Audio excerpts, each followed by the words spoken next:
The hunt for Red October. Join the hunt. And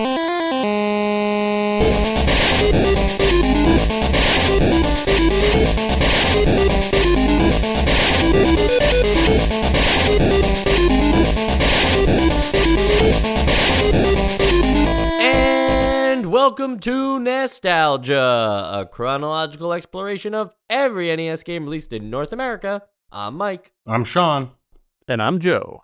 The Hunt for Red October, a very serious film, maybe one of the most serious films we've covered in video game 8-bit form since Platoon.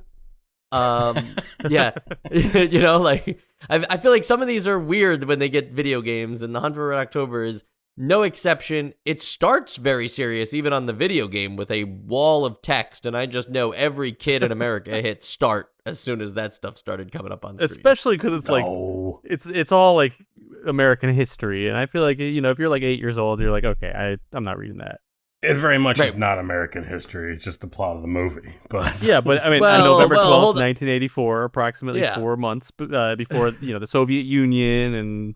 Come on, no, it's like serious. It's serious. It means video games are serious. It means that you're important for playing it. Hey, Come on. I'm not saying I don't like it now. I'm just saying that I feel like a lot of kids, they're skipping through that.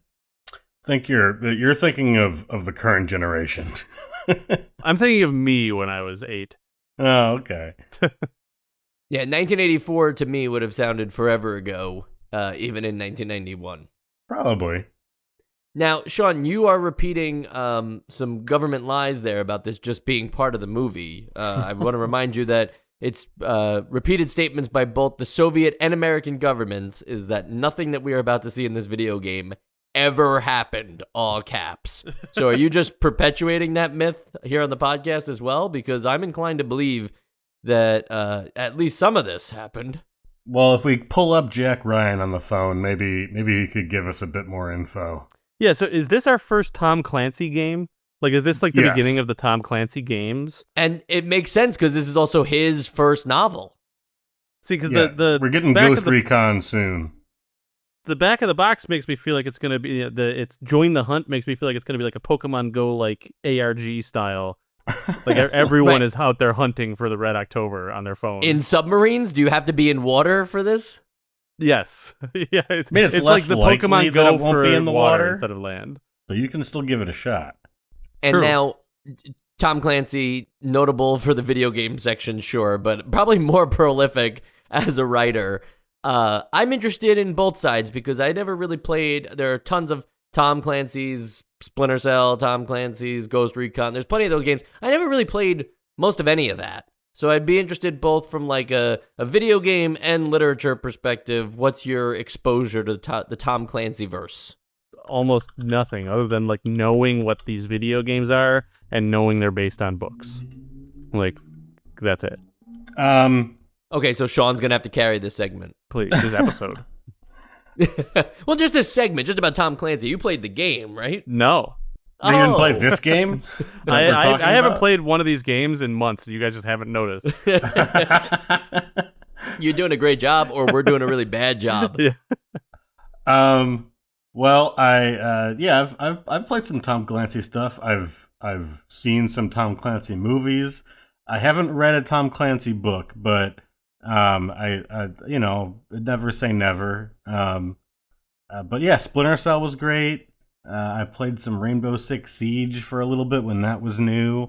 I played some Rainbow Six when it wasn't a games as a service thing. Yeah, I've done some Tom Clancy's. But it's not always. Is the focus on stealth, or is it like the focus is on military?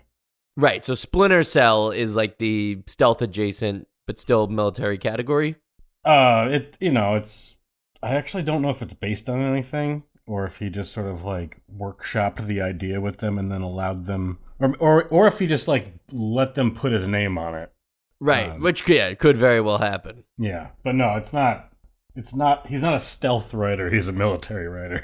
Right. Yeah, I guess I always assumed that like Splinter Cell was like the answer to Metal Gear. I guess in a way, yeah. And in terms of the books, not really, but I mean, Tom Clancy's had many things adapted into movies as well. He's kind of like the spy military thriller version of Stephen King. Yeah, or the horror Dean Koontz is actually I think a better thing there for me. I think it talks more about the quality. And then how about the actual movie, The Hunt for Red October, with Sean Connery and Alec Baldwin? Any watchers of that? I read the back flap. I watched the trailer. I watched the movie clips selection of 9 scenes. I probably saw the movie when I was much younger, but I don't remember much of it now. I feel like I have a vague memory of maybe having watched it with my dad or something, but I don't remember it at all, if I did. The Hunt for Red October. Yes, I know that you got the classic Sean Connery voice in there, but that's all I know about it. And he's doing a good job of what the character is supposed. The character is, it's unknown his motives, right? Is he going to attack the U.S. or is he defecting to the U.S.? And I think Sean Connery plays the character in a way where you could rag on him for just being Sean Connery, but you could also say that he's doing this, really good, riding the cusp of absurdity on his character as well. And I enjoyed his performance in this film. I also enjoyed Alec Baldwin in this film, and it kind of made me wonder, what happened to Alec Baldwin a little bit, because at this time in his life, he's doing so many big movies. Blockbusters is questionable on some of these things, but just prolific films. And I feel like we just, ever since he shot that person, we don't hear from him anymore. Well, I guess that makes sense. Yeah, well, you gotta go there, huh? Yeah, well, it happened to him, but I'd say even before that he dropped off. Maybe he dropped off when Cat in the Hat came out, but I would argue that was his peak. I mean, I know him most as a comedic actor with 30 Rock, but that I'm probably in the minority there. Well, I feel like I do too. I feel like that became such a part of his brand, is that yeah, oh, so serious it's not serious kind of humor. Yeah. That's a great description of it. And I guess, submarines are pretty cool themselves, right? I think we covered that in our Silent Service episode, that submarine simulators, or just the idea of controlling a submarine as a unique vehicle, is pretty cool. And the Hunt for Red October's submarine has an experimental caterpillar drive feature, which, pretty central to the plot, makes it so that it can basically become invisible underwater and not be detected. And that's something that's obviously going to fit into the game too. But since you were talking about, Joe, watching it with your dad, maybe perhaps it's Yeah. I do think that that's also kind of how this audience fits in too, though, is that if you were a kid, the movie was probably cool to look at, but you didn't understand really what was going on, or you were maybe a little bored by the dialogue stuff, and you were can't they just get back to the submarine footage? So the game rightfully gives you, it's all submarine. It's the idea not the is just, cutscenes. It's got those cutscenes that you feel like they're lifted right out of the movie. I think they might be ported from the movie. like FMVs, but for NES. Yeah. But the submarine is basically the make or break of the game, and the gameplay, it's very interesting. Obviously, on the NES, they're not going to try to faithfully recreate the movie. How could they? I'm not even sure what that would look like. But instead of recreating a submarine simulator, even, the NES version turns into kind of a oops, all shmup. Well, is it a shmup though? I It's feel a like shmup. I don't know. Yeah. I don't know either. Because on paper, really, the only thing that differentiates it from a shmup is that you kind of control the camera. Even that's really, not fully though. true. Yeah. But that small difference, you sort of do. It just moves really slow if you're not moving it, but you decide to speed it up. You're moving it forward faster than its regular automatic movement. But that little tiny difference does make it feel very different than a shmup to me. It makes the movement feel different to me. I feel like it's ignoring a lot of the rules of shmups too. It's very even with the other enemies, like it's not not that it has to be a bullet hell or whatever, but there's not really like a screen littered with enemies where you're constantly clearing stuff. It is more like action navigation, getting through these obstacles and the ability to fire both head on and above you. There's definitely some things going on here that could bring it up to discussion, but I wouldn't say calling it a shmup is unfair, Sean, because at the end of the day, all you're doing is controlling this vehicle like you would any other vehicle in these horizontal games across from a beginning to end to get to a destination. And even like the places you play in the game, it's just kind of like, where is this on Earth? Like, it's where in the do ocean. they have? Yeah, but where do they have like giant walls and retractable pipes and like where does that all I've exist? never I assume been those were, like- in the ocean. What? Yeah. That's just like on the beach that you already see that stuff. You're not gonna be like waist deep, and you're already seeing that stuff. And I don't know pretend to know anything about submarines. Most of my submarine knowledge comes from the aforementioned Silent Service. But is it really that easy to move a submarine in reverse? Is it really that easy to just like back up a submarine like it is in this game? It's almost as if like they're calling it like it's almost as if like the control scheme for the most part is sort of ported from shmups. See, all right. Here's the thing, though. I guess for me, just being able to come to a complete stop feels not super shmup-like to me. I think you guys have a very narrow description of what shmups are. Well, but- all right. That's one of the elements, but also like a shmup, like Mike was saying too. Like I feel like a shmup has like tons of targets on screen where I'm like shoot them up. It feels like I need to be shooting a lot at a lot of enemies, and there are portions of this game that are like that. But there are large portions of this game where it's like you're quietly navigating through like little rocks and everything, and like Yeah, you I don't don't know. usually have a health bar in shmups either. and I'm not Sure. saying that this definitely isn't a shmup. I'm just saying this does not feel like other. I'd say shmups it's a to me. very it's a very polished and with a few extra bells and whistles shmup.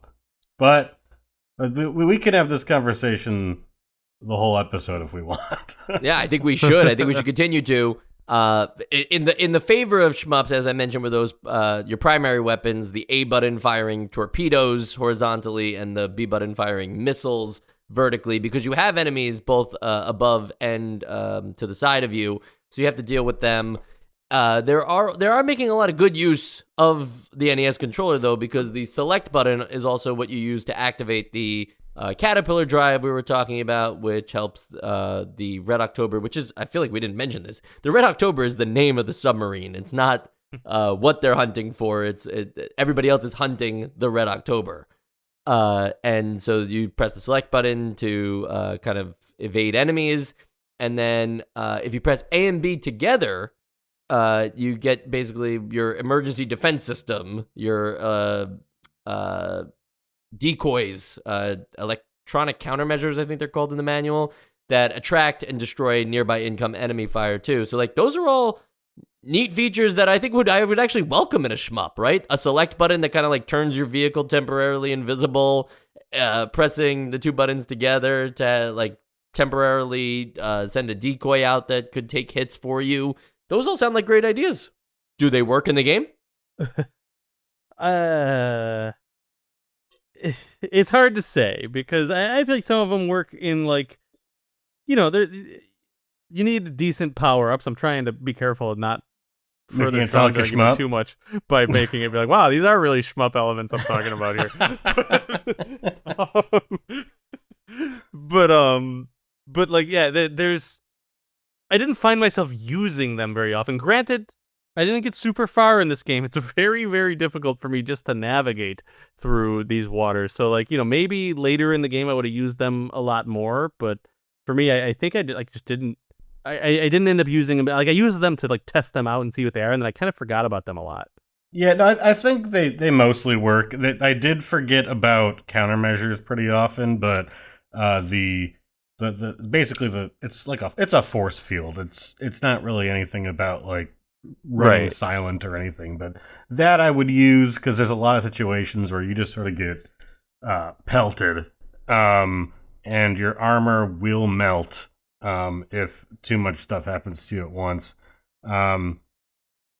I did like the I did like the way that you move in this game, where like you kind of do have to get real precise with it, because you're depending on if you go up or down, you kind of, I don't know, what is that? Is it roll? That's not roll. Is it yaw? Is it, you kind of tilt up. You tilt forward and backward, yep. and that changes your hitbox.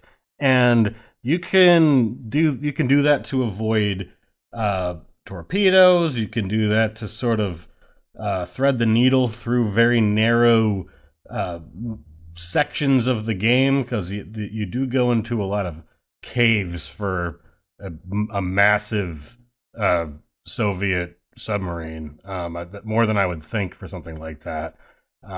Armed caves too. There's a lot. There's Yeah, a lot of like they've been littered attached with turrets and torpedo everything in those throwers, caves.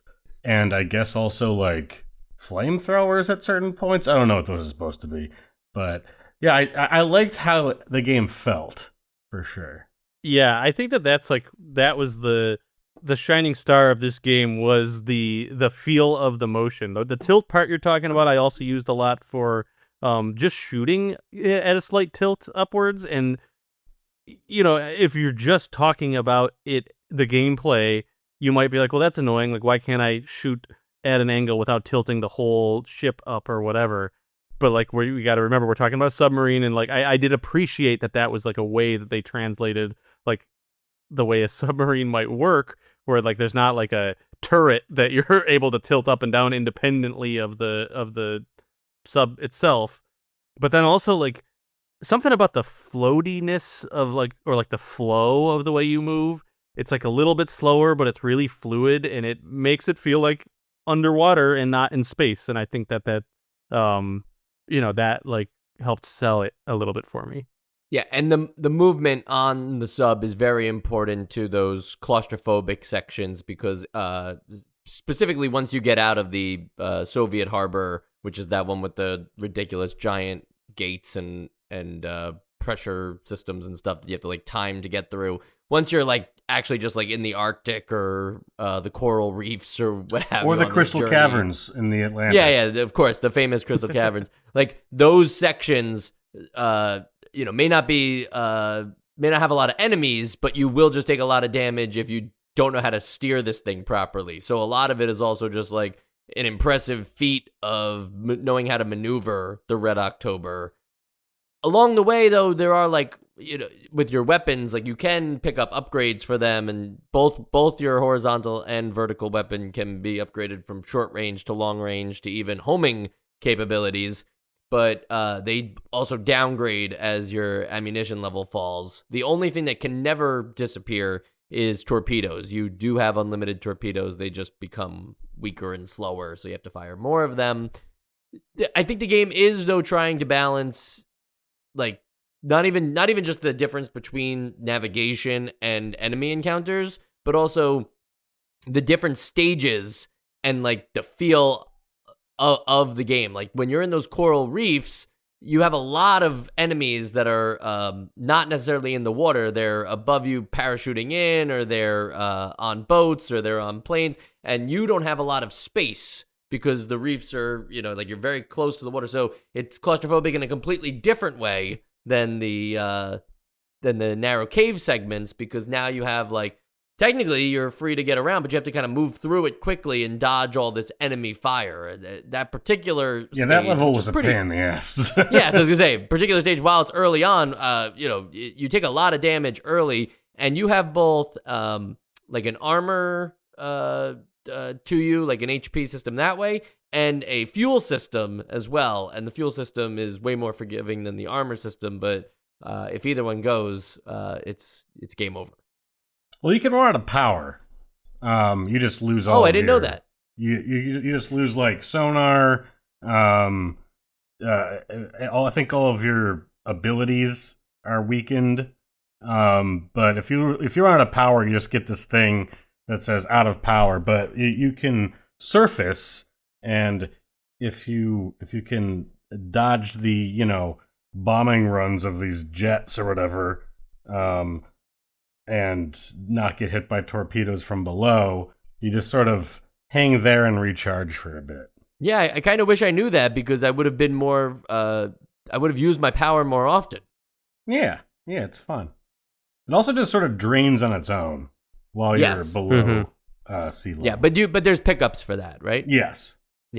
Joe, you mentioned those cutscenes, and while they're definitely not FMVs, they are pretty long, dialogue-heavy, story-driven things. That's like, you could argue that it's necessary for a game based on a movie that is mostly just, character-driven. On the edge of your seat. What are they going to do next? Decision-making style stuff, but it doesn't really translate to this game because then you just go back to like silly submarine fighting.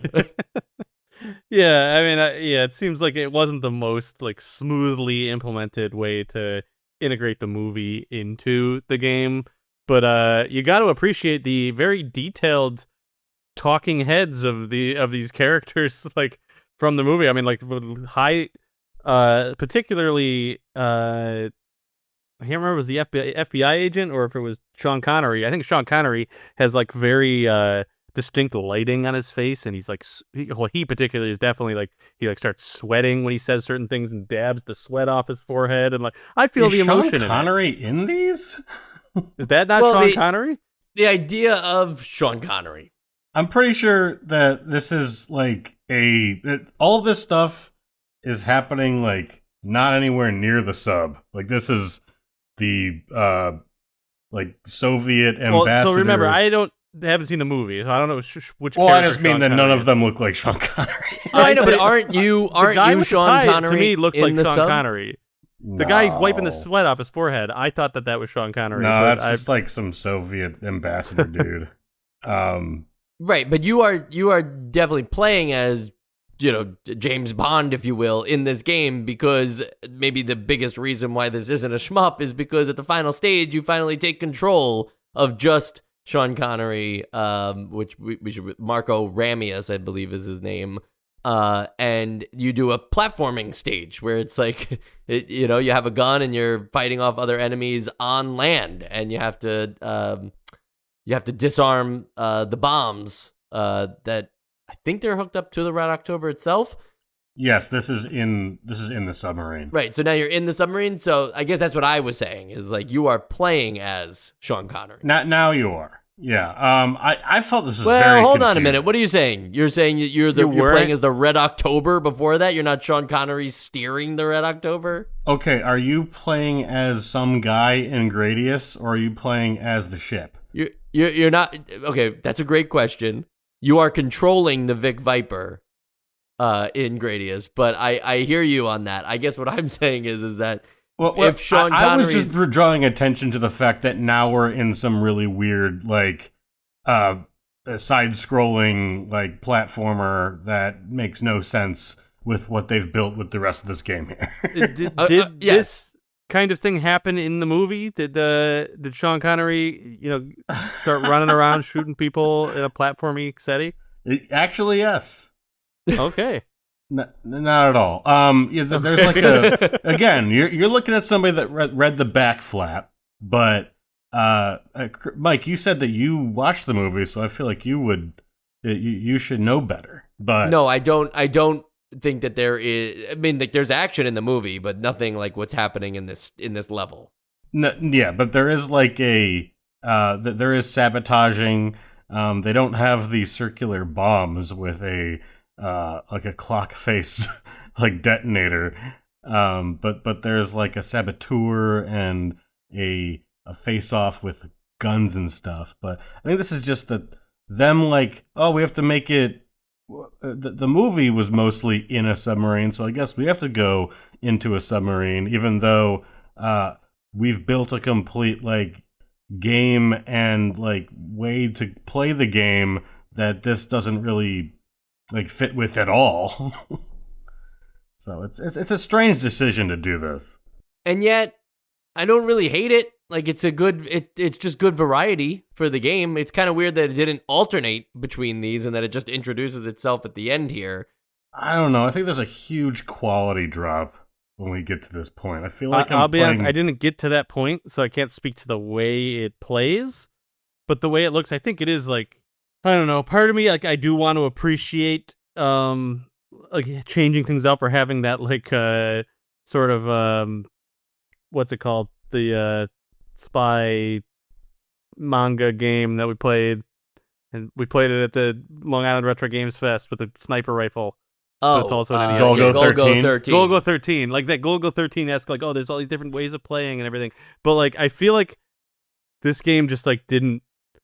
If it's just set up where 90% of the game is in the submarine, it's like, okay, now do this whole different thing that you're like not ready for. It's a little weird. I think that this tracks for you guys because you hated the opposite in Kid Icarus, where the whole game was a platformer and then turned into a shmup on the final level. Well, anything that turns into a shmup is not going to get my vote. No, but it was basically the Hunt for Red October is a reverse Kid Icarus. Yeah.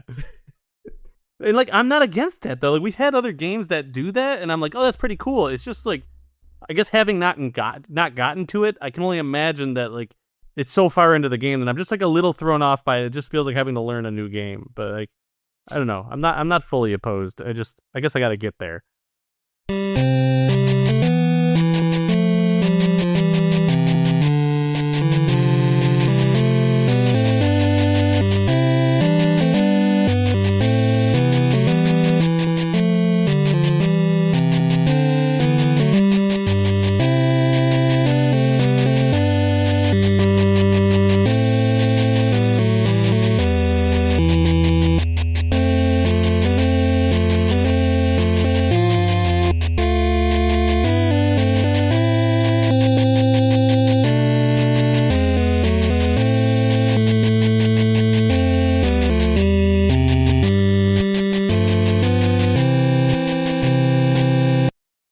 We're talking so much here about the end of the game that I feel like, we only quickly glossed over that the beginning of the game starts with a heavy wall of text, but it's got a nice red background.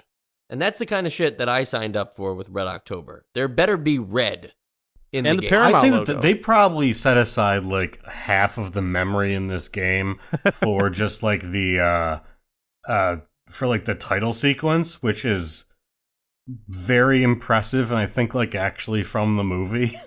But like they have the sprites. sonar turning into the hammer and sickle, like that and then they move came out that really into well. the corner and make it smaller, and it's like, oh, that's like 3 or 4 sprites right there that they keep cycling through. And then you go down, and then the whole title goes into the water and starts moving. Like, they didn't have that kind of technology. This is all like hand keyed here. This is crazy. And then I thought they wouldn't have room for the game after that. Right. Or I thought the game was going to be way more impressive. You have to insert cartridge 2 after that. Yeah. And Joe, you mentioned that Paramount Pictures logo, but it's amazing. Like, they did a beautiful job on that. So it's not. I'm not just fanboying here that it's included in the game. I think they did it really nicely. And now I kind of want to see like all of the studio's logos on the NES. Yeah, Show me Mike what the can't Warner say Brothers anything logo. negative about the Paramount logo. Yeah, but I don't work there anymore. I can say whatever I want. I never really liked that mountain.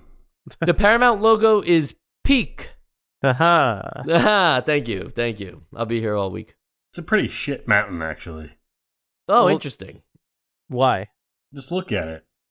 Oh yeah, I do see it now. right. When you look at it, when you actually I they wasn't take 1 looking at second it, and yeah. look at it, right?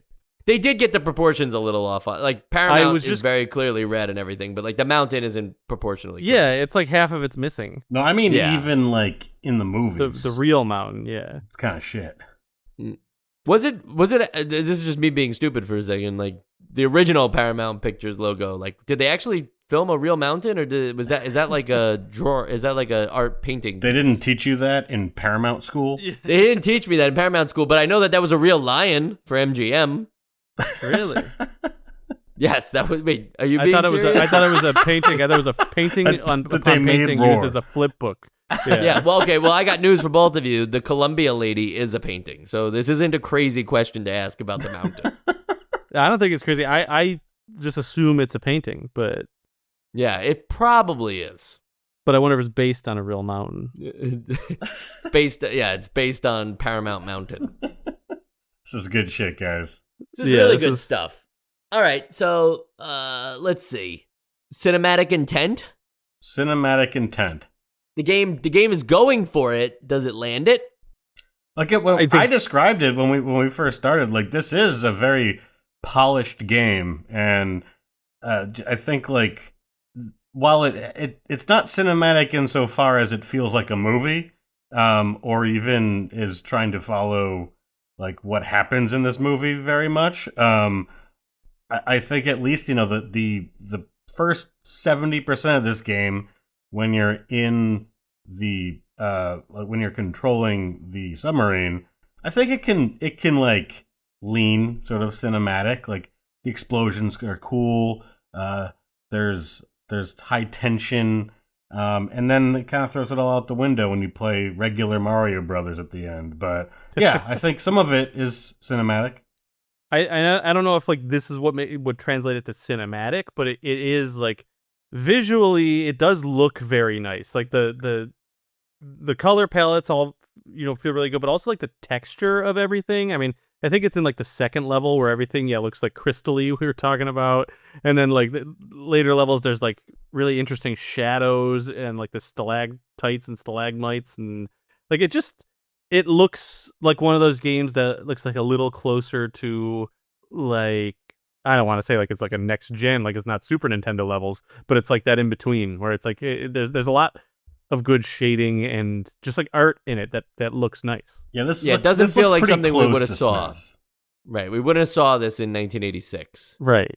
And so far, the game has been compared to Gradius, but in a submarine, and Mario, but with a gun. And so, by all means, this game sounds amazing. Yeah, like anything else you guys want to say about compare this game to some other games? Because we're doing a great job. I will say that you are mischaracterizing how I said Gradius. You were talking about being Sean Connery, and that's why. I got a question for you. In 007 Agent Under Fire on the PlayStation 2. When you get into the Aston Martin, but you've been playing as James Bond, are you now the Aston Martin, or are you still just James Bond driving the Aston Martin? If we're going to use that as an example, I want you to point, Mr. Person that's seen the movie, to any moment in which Sean Connery touches a piece of equipment on the submarine. He's not driving the submarine. It's true. Actually, yeah, there's an entire fleet in there. So yeah, it's a great point. We can't figure out who is currently piloting this. Is he commanding the people piloting the submarine? Yes. In which case, I think you're playing as the neurons in his brain that are going to his mouth, telling him to speak to those people. Perfect conversation. Feels like one we've had many times before. Just like how at the end of every episode we have the same conversation, which is the essential games list. Joe?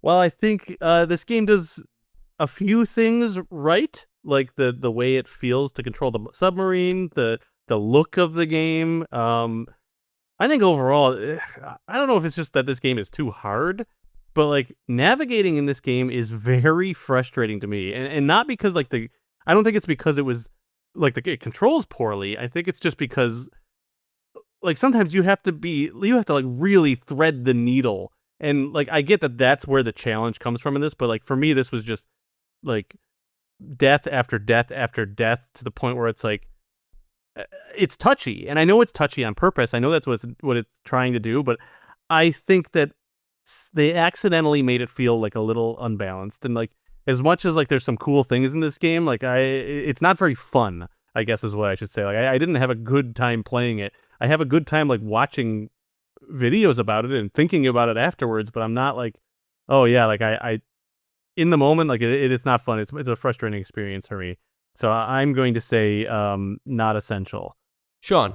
Yeah, I enjoyed most of this game. I did like the shmup parts. I think this is actually one of the better shmups we've ever played, and I'm going to continue to call it a shmup. But I'm not going to say that it's essential. The whole like third act kind of ruins it for me. And even if it was just the submarine parts, I don't think it was essential worthy.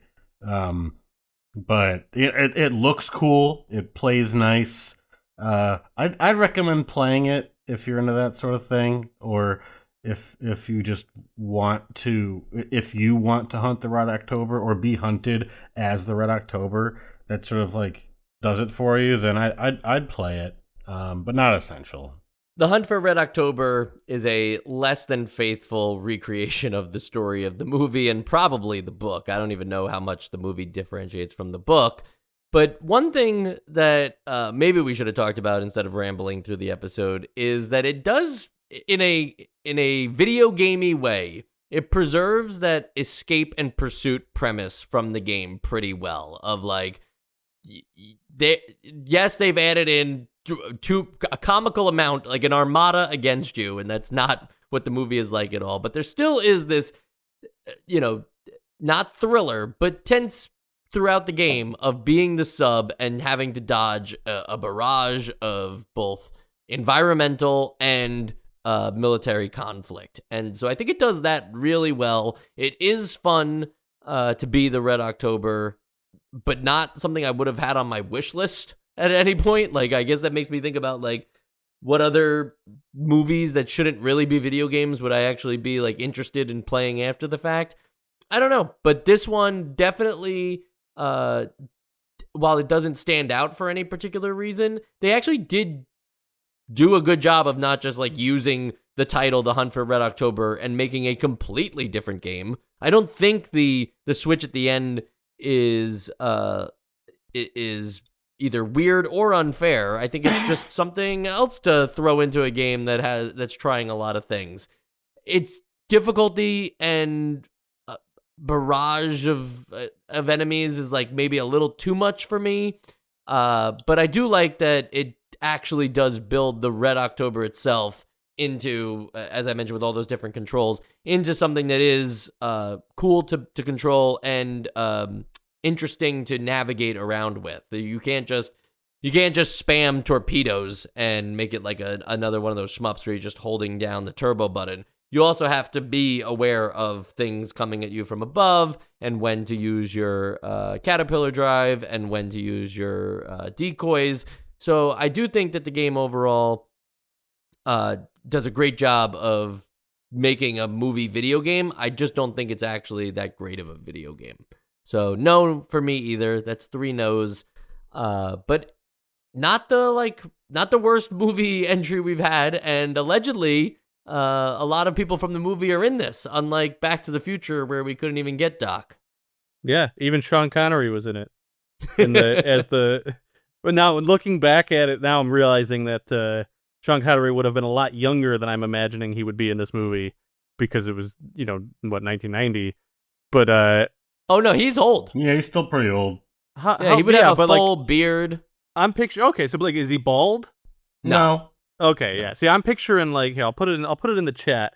I'm picturing like very late in his life, Sean Connery as like this older guy. I mean, You're going to put it in the chat, and then we're going to describe it to everybody. Yes, yeah, that's the only way that this works.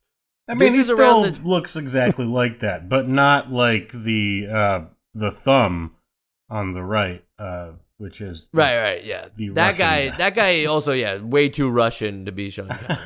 Gotcha. But no, you have posted a great. He's wearing I was gonna say a tuxedo, but that's like a nice like green Ralph Lauren suit or something going on there. This is around the same time though as the release of Indiana Jones and the Last Crusade. Yeah, with Sean Connery. So I don't know, was Hunt for Red October? Maybe it was before that. Nope, it was the year later, the Hunt for Red October. So we get Last Crusade in 89, Hunt for Red October in 90, and this game in 91. That's right, folks. We're in 1991 now. Anything can happen because Sean and Joe are loose on society.